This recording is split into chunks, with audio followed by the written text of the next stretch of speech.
Today we're exploring the Generator Power Interactive Calculator, a tool that solves a fundamental engineering challenge, quickly determining electrical power relationships and generator performance metrics without manual calculations. This calculator offers 6 calculation modes through a drop-down menu.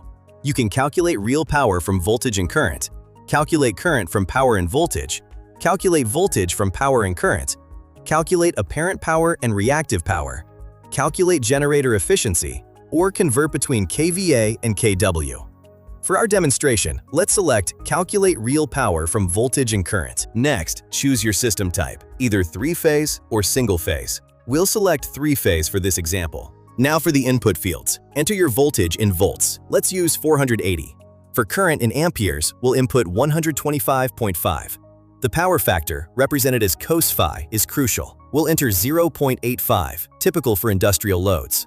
Notice there are also fields for real power in kilowatts, apparent power in kVA, and for efficiency calculations, mechanical input power and electrical output power in kilowatts. After clicking Calculate, our results show the primary result of 88.6 kilowatts. The system configuration confirms 3-phase. We get apparent power of 104.2 kVA, reactive power of 54.8 kVAR, our entered power factor of 0.85, and per-phase current of 125.5 amperes. These outputs tell us the total real power consumed, the apparent power drawn from the generator, and the reactive power representing non-productive current flow. Remember, always verify your power factor matches actual field measurements, as assuming ideal values leads to undersized equipment. Find the link in the description below.